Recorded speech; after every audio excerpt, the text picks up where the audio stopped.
From all over the world, people come to visit London's great palaces. And in this programme, I'll be looking at palaces built both for royalty and for working people.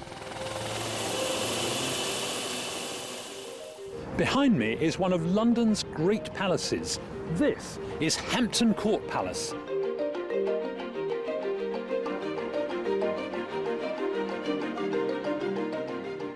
Hampton Court Palace was originally built for Henry VIII, though Sir Christopher Wren added some bits in the 17th century. It's a magnificent building with stunning gardens, and it was Henry's showpiece.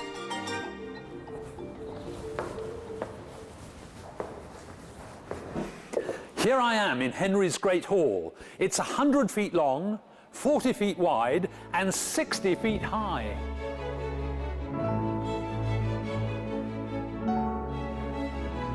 The most striking thing about this room is the hammer beam roof. The hammer beams support the arch, meaning the roof span can be much wider.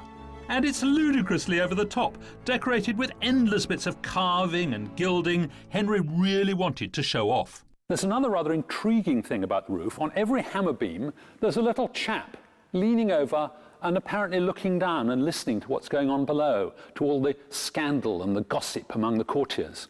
Now, we don't know who those chaps are. They may have been representations of courtiers themselves.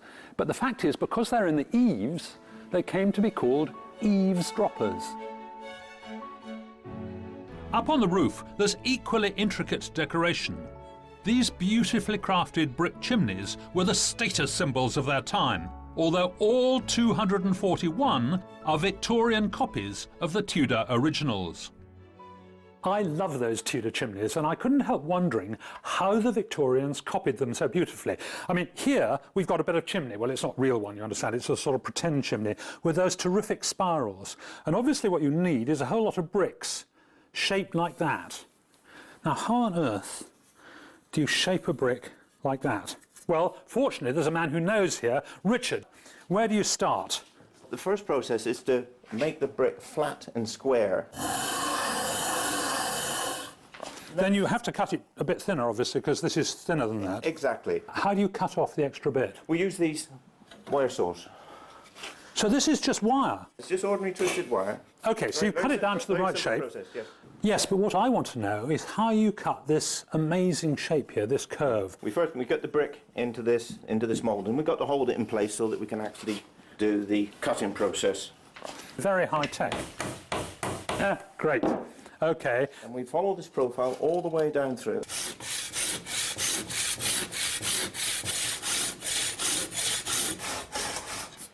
Brush that off.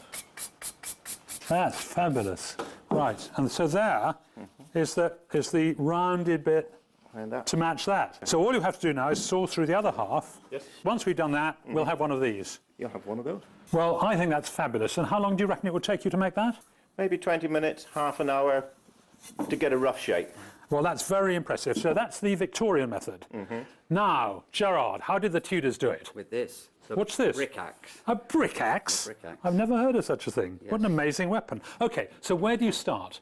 Here's a Tudor brick. And this is actually a genuine Tudor brick. So first of all, you've got to square that off, yes, like the Victorian to be ones. rubbed down. Once that's done, then the templates can be applied to it. And what would happen then is we scribe it using this rose head nail. Oh, wonderful. And then we follow that round, right, scribing in to get the shape all the way round, like that. Right. The brick axe would very rapidly dull if we tried to cut out all of that shape from that brick in the first place. Right. So we cut the angles out on the corners using this pad saw here, and we take it down to form a series of fillets down to that line, right, which we are then able to chip off using the brick axe. And of course this is a tool that wasn't seen on a British site now for over nearly 150, 160 years. Let me have a go before you finished it. You're going so incredibly quickly. So then you just go... That's it. So break your fillet off, just give it a nice little smart tap. Oh. That's it, lovely. Right, so suppose you finish that. What about this curved bit? Because that looks impossible. It does, but again, it can be done exactly the same way again. And you're just doing it by eye down to your scribe. Down to my scribe line. Bringing that round. Getting that through. like that. So That now is I've got my- spectacular. my draft. Now, how long do you reckon it would take you to make a finished brick? I honestly believe that I would be able to do one of these between about every 10 minutes, every 15 minutes. Ah, so you might, in fact, do it quicker than Richard. You'd be surprised. All right, are you ready, chaps? Looks to me like... Richard, thank you very much indeed. That was great. Gerard, thanks. Thank you very Now I can make my own brick. Thank you.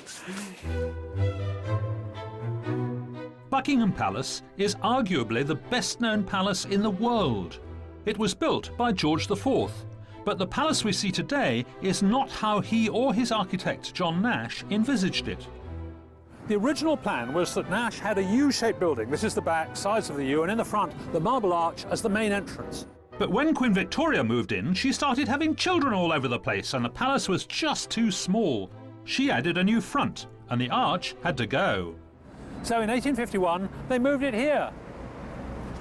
And the trouble is, they never got round to finishing it. It was supposed to be wonderfully elaborate, gorgeous carvings commemorating the Battle of Trafalgar, all that stuff.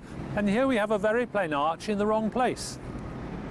Maybe if I borrowed a chisel, I could improve it a bit. I don't think I can improve this one, though. London has actually voted Buckingham Palace their fourth most loathed building, so I think we better move swiftly on. This other famous London palace is much more impressive, although it's the home of politics rather than of kings. This is the Palace of Westminster, which used to be a royal residence from way back in the time of William the Conqueror all the way through to Henry VIII. All the kings lived here. And then in 1512 it burnt down and Henry VIII had to move out, and the politicians took it over for the House of Commons and the House of Lords. In 1834, another fire caused massive damage and very little of the old palace remained standing. In its place, the Victorians built this, a wonderful Gothic building. Hello, you must be Malcolm. Hello, very good to meet you. I gather you're going to take me round this fabulous building. I am indeed. So this is the old bit, yes? This is the medieval hall, Westminster Hall, of the old Palace of Westminster. So this survived all the fires? This survived all the fires and, of course, the main fire in 1834. Right. And it goes back to the 1090s. So it's almost 1,000 years old? Indeed. This is the central lobby, the midpoint of the Palace of Westminster building. We're standing, in fact, Oh, really? on the midpoint here. You're in the middle of the new palace, and Right. behind you, you've got the corridor leading to the House of Commons debating chamber. Right. And then directly opposite, at the end of this long corridor, you've got the House of Lords. In the spirit of the Victorian age, the architect, Sir Charles Barry, had agreed to finish building the palace within 6 years.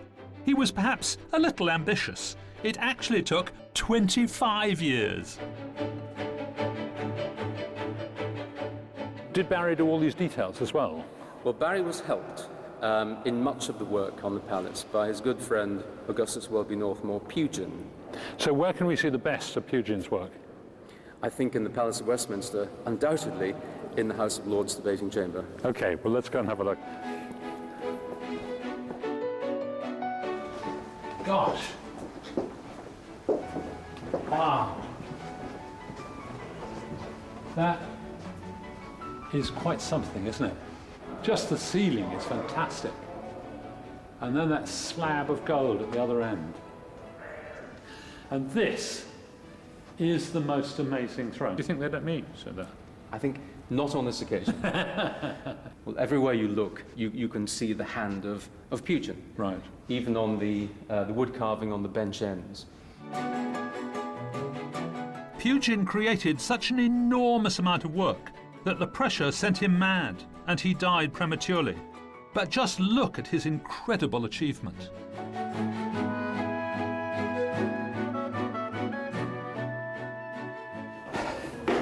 The most distinctive feature of the Palace of Westminster is Big Ben, which is not actually the tower or even the clock, but the bell.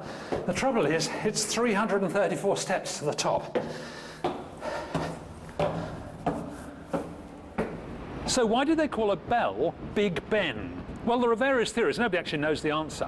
One is that the Commissioner of Works was Sir Benjamin Hall, and at some point they had a debate to try and decide the name of the bell, and he gave an incredibly long and boring speech, and at the end of it, when he sat down, somebody said, "Why don't you just call it Big Ben and have done with it?" But then there's a rival theory. There was a prize fighter called Benjamin Comte who weighed 17 stone. And what's more, he was always called Big Ben in the papers and so on. And maybe it was called after him. Anyway, I think it's about to go. Listen to this. The quarter bells first.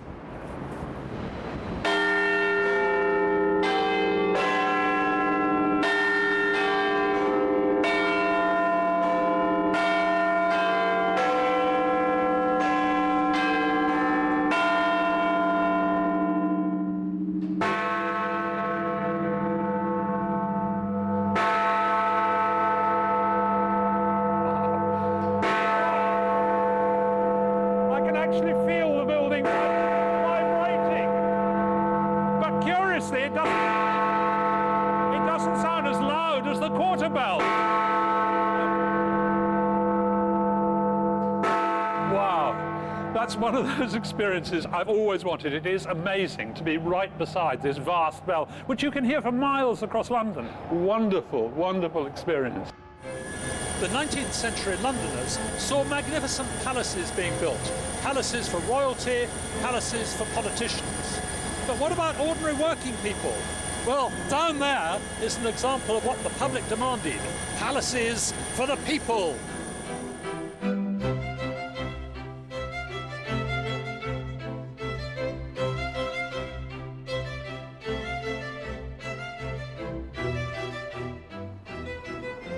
There, got it, just over there, that spike on the horizon. You remember the Crystal Palace, built for the Great Exhibition in Hyde Park in 1851?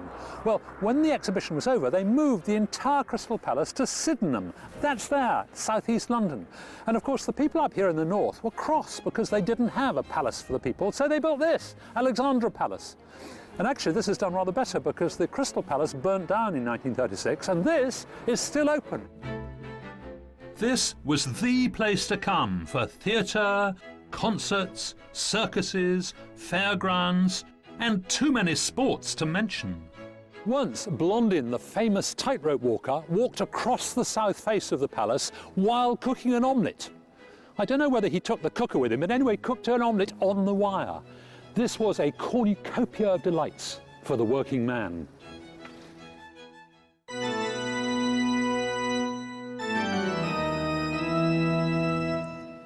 But Alexandra Palace has always been dogged by bad luck.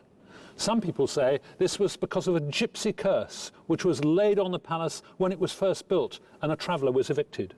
Anyway, it was opened on the Queen's birthday in 1873 with tremendous excitement. In fact, in 16 days, 124,000 people visited. And then disaster struck. It caught fire and burnt to the ground in an hour and a half. 3 members of staff were killed. A brand new palace was opened only 2 years later in 1875, and again it was a great success. In 6 months, nearly 1.3 million people came here. But the success didn't really last because there were endless problems about maintenance. People went bankrupt and the whole place had to close down from time to time. And then in 1980, disaster struck again, and the whole of this wing behind me burnt to the ground. But it has lasting fame. Because it's on such high ground, this became the home to a brand new technology in 1936, television. The BBC transmitted the first real television pictures from here in 1936 and went on transmitting television for 47 years. In fact, for many years, it was a major production centre with a studio and all the other technical gubbins. There's also a television transmitter at the site of Ali Pali's former southern rival. But of course, the original Crystal Palace was located at Hyde Park for the Great Exhibition of 1851. Here it was open for only half a year, but an astounding 6.5 million people went to see it. The Great Exhibition was a tremendous success and made a profit of £186,000, with which they bought 87 acres of South Kensington. On the land, they built the Science Museum, the Victoria and Albert Museum, and this, the grandest of all, the Natural History Museum. Alfred Waterhouse was the architect responsible for this amazing building, a palace of nature.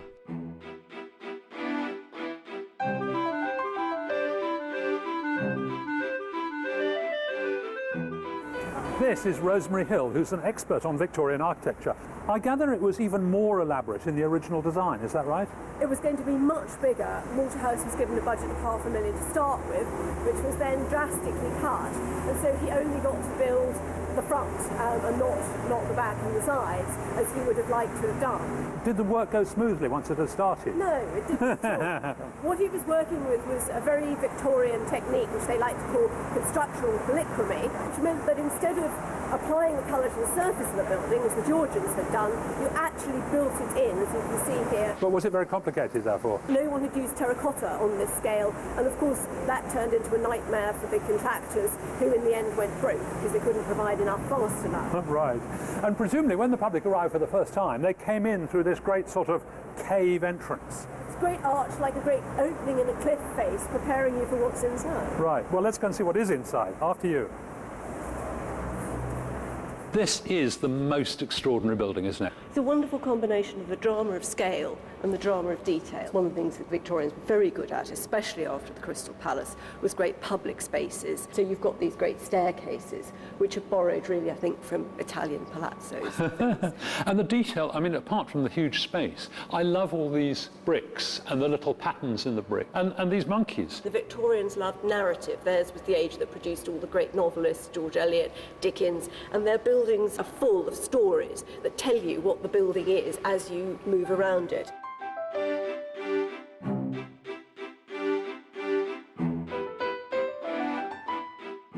Now, these figures are obviously gorgeous. Who designed them? Well, Waterhouse himself designed them. These are Waterhouse's drawings for the little animals and figures. They're extraordinarily delicate. Waterhouse actually wanted, when he was little, to be an artist, and his parents thought it would be more respectable and more secure if he became an architect. And on the whole, his buildings, he built some of the great big bruising buildings of the 19th century, like Manchester Town Hall. When you see those buildings, it's extraordinary to see the delicacy of his drawing. And here, I think in this building, he actually managed to bring the two things together. So these are the monkeys, and you can see that he's drawn several different versions. And presumably these were then copied directly, were they? They were copied directly into models, yes. Right. I mean, it must have been a nightmare of a job to turn 2 dimensions into 3. Although I think it's a very architectural line, and he's thinking in almost 2.5 dimensions as he's drawing. You can see that tail coming off the page. Yes. And the lion? The lion's wonderful, isn't he? He is. I love the 4 paws, like a great big pussycat, the 4 paws in a row there.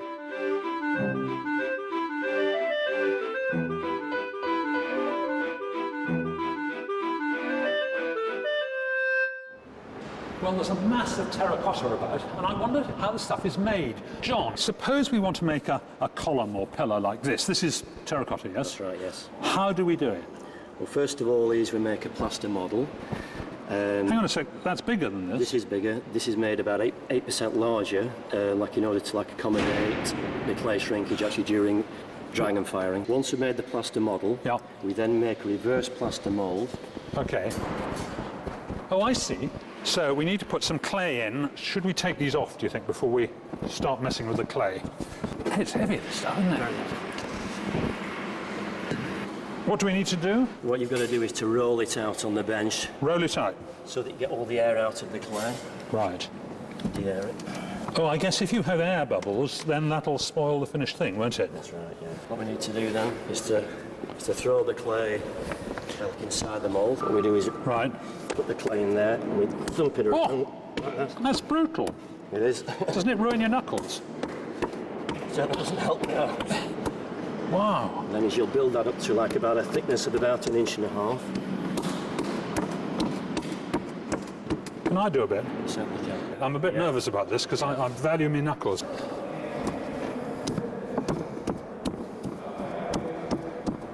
And you really do it all by hand like that? Everything's by hand, yeah. Imagine it'll take about an hour to press a block like this. Do you think we could peel away that little bit and see if it's worked? From the top? Try, just give it a good there. You don't trust my walloping, do you? You could probably... Oh, hey! Look at that, you can start to see... Oh, yes. You can start to see it. That's fabulous. And this is the very piece that I was trying to make. Isn't it fantastic? Now, once it's been fired, terracotta can't be cut. It can't be shaved to fit. Every piece has to be made exactly the right size and shape so that they all go together to make an enormous three-dimensional jigsaw. And just look at the resulting picture.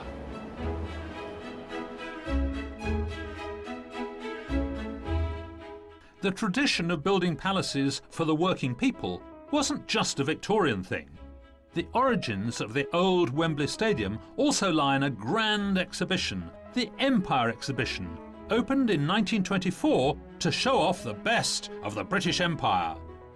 With the worldwide appeal of football, Wembley Stadium's two squat towers became as iconic as Big Ben. No wonder there were howls of outrage when the old stadium was knocked down in 2002. But a new Wembley is on its way. Its grand central arch will hold up most of the roof. Mike Richardson, the man in charge of the project, told me more. Now, the most obvious thing is the arch. Can you give me an idea how big it is? Up to its apex is 133 metres high, which is 4 times the size of the old Twin Towers, and we could roll the London Eye underneath it. You could roll the London Eye under it? Now, that would be a good demo. Wouldn't it? Could we try it? Yeah. How wide is it? It's 7 metres diameter. We could put a tube train down the middle of it. It's an enormous thing. What's it made of? It's basically made of tubular steel, welded together in elements. And how did you get it up there? Well, they lifted the arch from the horizontal, and it was pulled in 5-degree increments, and we kept doing that over a period of a month. A month? And we went without a hitch for a month, and it went from horizontal to where it is now at 112 degrees. How are you going to maintain the arch? Its maintenance is either by abseiling, or we've got a little trolley that runs right up the centre of the arch and over the top, if you'd like to give it a try. No, that's not a job I would very much like to have. What about capacity? We've got 90,000 here, all seated, no columns in the way, unrestricted viewing. So everyone's got a fantastic view. Well, I wouldn't. I'd get stuck behind a column. I always get stuck. No, you won't find one, I'm afraid.